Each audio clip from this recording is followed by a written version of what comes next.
I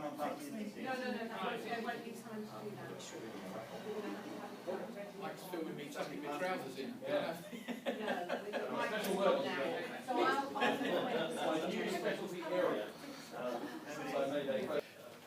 Here he comes, the famous PKP, the pedant of all pedants. The hidden work behind the scenes, the greeters, the meters. You might prefer the choice there.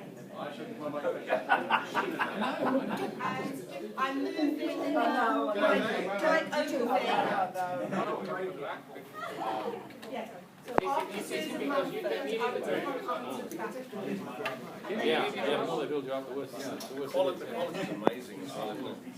The quality of the thing is just... So Rona Khan, famous explorer, lady incredible. Why do you keep coming to regional meetings like London?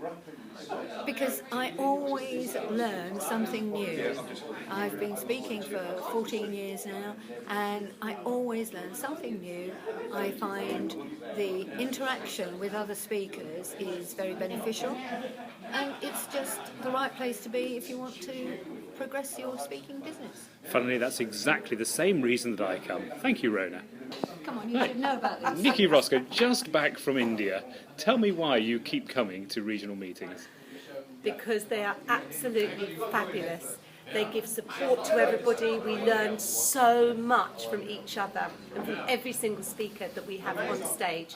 I highly recommend that if you haven't been to our London meeting or any of the other meetings in the regions that we have all over the country, to make sure that you go, because you're going to learn so much, you're going to make amazing friends, and you're going to have just the most wonderful support. Thank you, Nikki. So here is technical support for London Region, George Chiesa. Hello, good morning. How are you doing? So why do you keep coming to the regional meetings, George? Because after 10 years in Toastmasters, I learned a bit how to speak, but I need to make a business out of it. Fantastic. Thank you, George. So, David Hyner, you are so busy, one of the most successful PSA speakers. Why do you come to regional meetings and share your thoughts with us? Two reasons, really, Mike. Both of them brutally honest. Number one is because it creates awareness of your brand, what it is you speak about, and your ability as a speaker. So after time, people then refer you to their clients. You get work from it.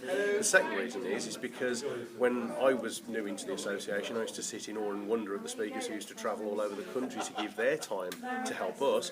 So I think it's only fair that as we become senior speakers that we reciprocate and do the same. Fabulous, David. Thank you very much. So, Sheena, all the way from sunny Scotland to rainy London, why have you made this trip to share your thoughts with the London Region PSA? Well, firstly, I joined the PSA last year, and I just loved all my new London friends, particularly learning new ideas, new techniques, new ways to speak, new ways to deliver content. And today, because I'm showcasing, I'm hoping that the audience will learn tips, tools and techniques from me. Excellent. Thank you, Sheena. I was here to make it in the art world. Within a month, I had a job as a manager at a natural food shop.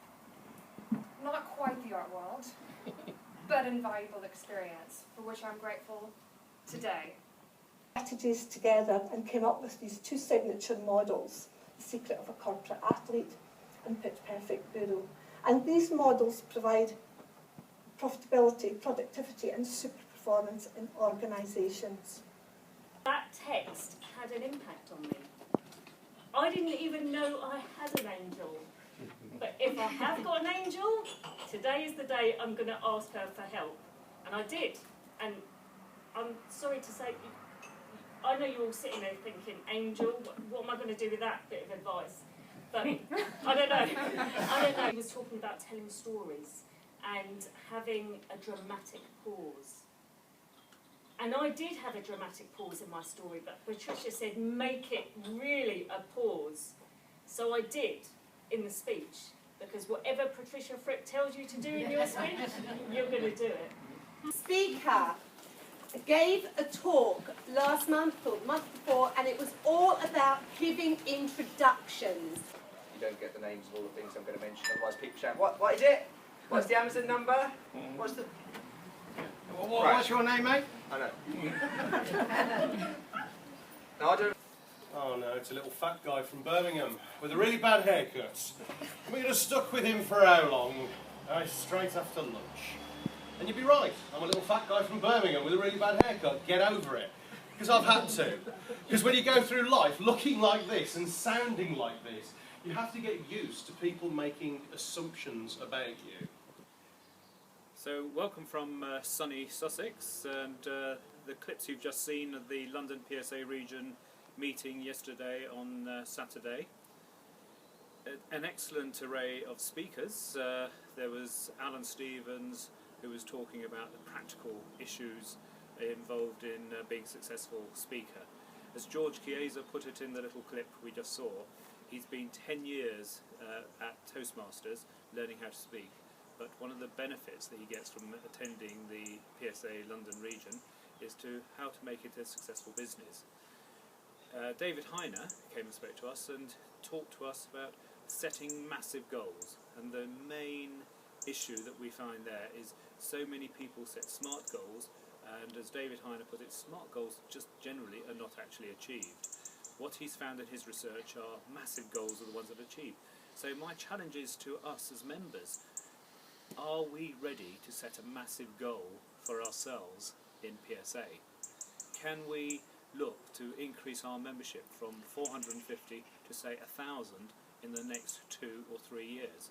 And the only way we're going to do that is if the regions take responsibility for looking after the members, because what we're seeing is every 2 years we're losing probably 25%, 30% of our members because they're not feeling that they're actually getting anything out of it. They're not doing what they're learning.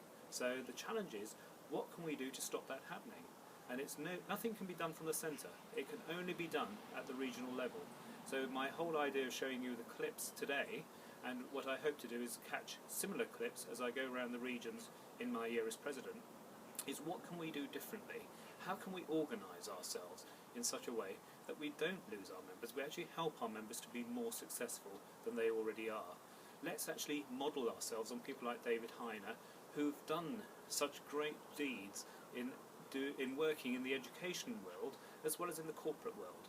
How he has actually generated so much business, as he said, after 3 years of earning absolutely nothing in his first 3 years as speaker. So what massive goals can we set ourselves in order to be able to not only increase our membership but actually retain our membership? Okay, so that's all I have for November, apart from congratulating the PSA South East region on such a successful launch at Brands Hatch last Tuesday. Apparently 70 people were there. I wish I'd been there, but unfortunately I had another commitment. I'll be there in their January meeting. And also to say to you that the Scottish region are going to have their Burns Night / Valentine's dinner for the lads and lassies on the 7th of March. So they're setting up the logistics at the moment, and soon we'll be contacting everybody. So if you can mark that in your diary, it'd be fantastic if we could have a great attendance. The one in Glasgow last year was amazing. This year promises to be even better still. I'm hoping that the Irish region have got their summer party plans in place, and so this year ahead looks to be very exciting. So as you are getting ready for Christmas, we're already planning for April. We've got our conference live in 18th of April, and with some interesting surprises that we're working on at the moment. So I won't say any more at this stage, otherwise it wouldn't be a surprise. But in the meantime, I say wish you every success during November, and I look forward to speaking to you again in December.